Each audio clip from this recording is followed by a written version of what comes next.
Hello everybody, I'm the Nerdy Guy, and today we're gonna talk about video game violence and how it's not affecting anybody. Now, GTA 5 was recently released, and I'm too poor to buy it, so I don't have it. I wish I did, but it took them 3 days to reach $1 billion, which is pretty damn good. And I think it also took 3 or 2 days, can't remember exactly, for somebody to blame a mass shooting on it. Damn, that was fast. But Take Shot Action has already talked about the whole shooting incident. I'm gonna link to his video below if I remember to do it, but hopefully I do. And so I'm not gonna talk much about that. I am gonna summarize it. A person with a history of mental health problems managed to legally get a gun and shoot people with it. And they decided that the problem with this was video games. Not the fact that a mentally sick person managed to get a gun legally. No. Video games. But I'm gonna talk more about this whole issue with violent video games as a whole. And the issue started a long time ago.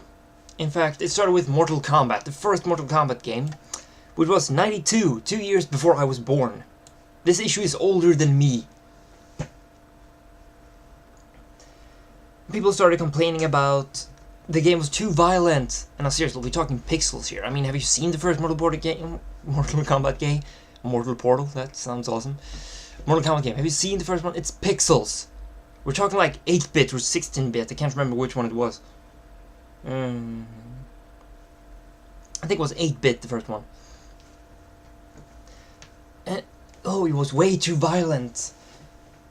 No, my guess is that what started the whole debate was a bunch of kids played it, and then they thought, hey, this is funny, so they started playing Mortal Kombat. In the same way that me and my friends played Dragon Ball when we were kids, because it was fun, we liked Dragon Ball, so we started playing Dragon Ball, started copying characters. And I think the kids did the same, and they would most likely pretend fighting. And parents got appalled, like, oh my god, they are way too violent, oh my god, they're just kids, like, think of the children. Now, I could be wrong about this. It could be that some kids were actually fighting. Possibly. But people went apeshit about this, and this issue has continued for a long time. And I can't help but wonder if the people who complained about the first Mortal Kombat game, if they saw the latest Mortal Kombat game, which I have, it's fucking brutal. And those graphics, I mean, they're not the best graphics, but they're a lot better than pixels. I mean, they would fucking shit fudge if they saw that thing. That game is brutal. The first Mortal Kombat game is pixels. It's pixelated violence. Oh my god. What will our children do? But this issue has gone on continually for so long. Because apparently violent video games is creating violent people. Oh my god, oh. And there hasn't been any good evidence about this that supports this theory. Nothing. Besides the fact that some people committed for crimes has had video games at home. Oh no. Just like pretty much a huge majority of the Western world has. Oh no. For example, I own a shit ton of video games. Let's see if I can do this without... See this? That's video games and, well, there's movies too, but that's mainly video games. I own like 270 something video games, because I play video games a lot. Have I ever committed a crime? No, I never even shoplifted. Besides from like jaywalking or something like that, I've never committed a crime in my life. The closest thing I've ever gone to a weapon is an air rifle, and I don't even like firing air rifles. I find it quite boring. I do ever like watching my brother blow up cans with it. I might be a violent person. That might be true, but I think that more has to do with the fact that I was bullied heavily for 1.5 years. Possibly. The whole basis that video games are creating violent people is that gamers are mentally... I was about to say mentally retarded, but no. The gamers are idiots. They think gamers are idiots. They think we can't separate reality and video game. So they think that from playing Assassin's Creed, I'm gonna run around on rooftops, jump down and stab people in the neck. No. Because I'm not fucking stupid. I know it's a video game. I'm not running out here trying to fight dragons after playing World of Warcraft, and the people that has done things like this has already had a history of mental issues.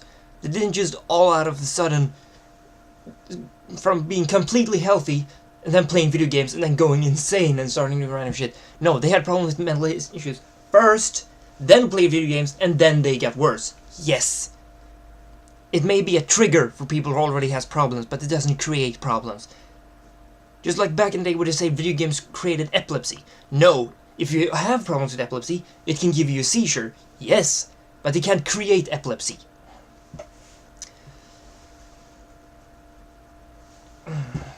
But this issue has always annoyed me as a gamer because I'm not a violent person. And remember the show Bullshit with Penn and Teller? They even tried it. They took a kid who played video games a lot. Could have been me, anybody. Played video games a lot, and they took him to an actual shooting range and allowed him to shoot a rifle. You know what happened? He cried because he got scared. That's the kind of killing machines that video games are creating. He didn't even know how to hold a gun. He knew what gun it was, and so would I have in that situation, but he had no idea how to hold it, and after he fired it, he cried. He was so scared. I'm gonna link, if I find that video on YouTube, I'm gonna link it below as well, because that's a pretty good video to watch when it comes to this whole damn gun debate, not gun debate, sorry, video game debate. I just want to mention quickly, when it comes to guns, I'm okay with guns, but I am pro tough controls to get guns. For example, if you have mental issues and have a long history of that, or if you committed crimes and been in prison, no gun for you! Before someone complains, no, that was not racist, that was the soup Nazi from Seinfeld. This whole issue has gone on for way too long. I mean, the fact that some violent people own video games is not concrete evidence. I mean, they also own toothpaste. Maybe the toothpaste made them violent. You can't just look at some people and go, oh, these violent people playing video games, that means everybody playing violent video games is violent. Yes.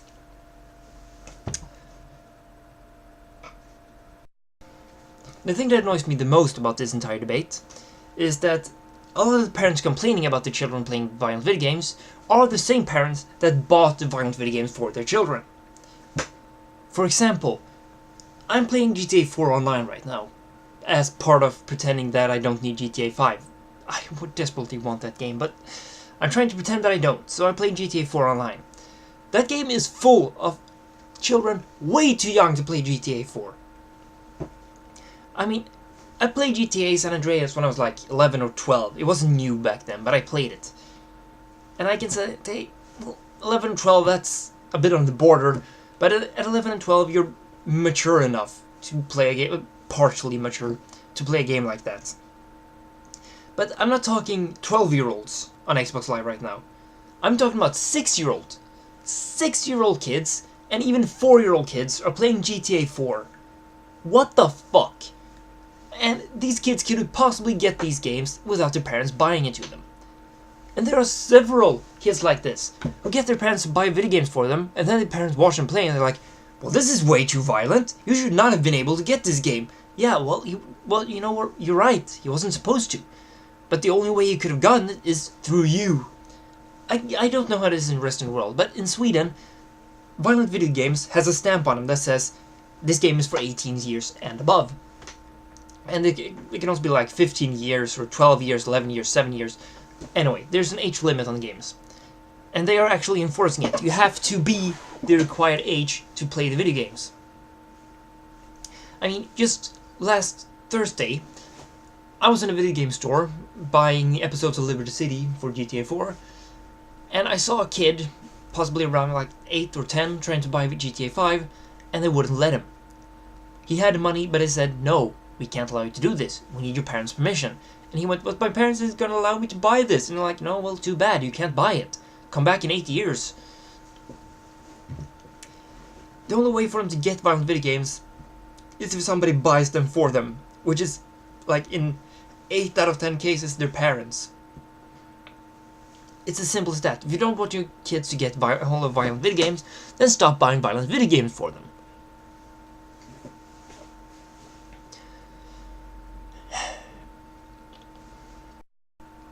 And the most ridiculous thing ever with this whole violent video games debate, or video games debate in general, was a while back, I can't remember the exact date, and it says here, around June 2013.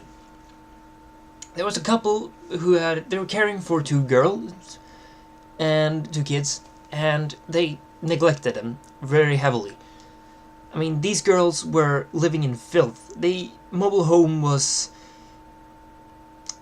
covered in mold, cobwebs, dirt. These girls, they didn't have access to, it was even covered in shit. These girls didn't have access to a working toilet. They were encrusted in dirt. Their hair was getting all dirty because they couldn't take showers. They were, I think I said malnourished, but anyway, they were malnourished. Their teeth were rotting. They weren't allowed to leave. I mean, everything about this is so messed up, and I'm not saying anything else. This is extremely messed up. But what exactly did the media decide to focus on? The fact that they neglected kids? No. The fact that they were playing World of Warcraft. Yes, the 2 people who did this neglect was playing World of Warcraft. Yeah, so is 8 million people in this world. I occasionally play World of Warcraft. Does that make me a child neglector? No. I studied to become a journalist for a while, before I realized I did not want to become a journalist. But one thing I learned is, you're only allowed to release information that has anything to do with the case. For example, you're not allowed to release the gender of a... You're not allowed to release the gender of an offender unless it's relevant to the case. God, I hate when I can't find words. Unless it's relevant to the case, you're not allowed to release information. And the fact that they were playing World of Warcraft, how was it relevant? Well, according to this article here, they were playing World of Warcraft instead of taking care of their kids. Kind of relevant, but still not very relevant. They could have just skipped that. They could have just said, oh, well, they're neglecting their kids. That would be enough. They didn't have to say, oh, well, they're playing World of Warcraft, and by that neglecting their kids. The World of Warcraft is not the issue. Like I said, 8 million people in this world are playing World of Warcraft. I'm sometimes among them. I'm not currently among them. But 8 million people. World of Warcraft is not the issue here. Child neglectors are the issue, not World of Warcraft. Anyway, this was all I had to say about this whole issue, and rate this video, favorite if you want to, leave a comment, tell me what you think about this video game debate. Do you think violent video games is actually causing harm? Then leave a comment, and I'll love to debate you about it. And, well, subscribe if you like my random ass rant videos. I make a new video every Monday and Friday. This video is a day late, and I'm sure all my 8 viewers are completely appalled by this, but, you know, whatever. I have 8 viewers. I think I'm okay. I felt lazy yesterday. Sue me. Anyway, I am the Nerdy Guy, and you just watched a Nerdy Guy rant. Bye!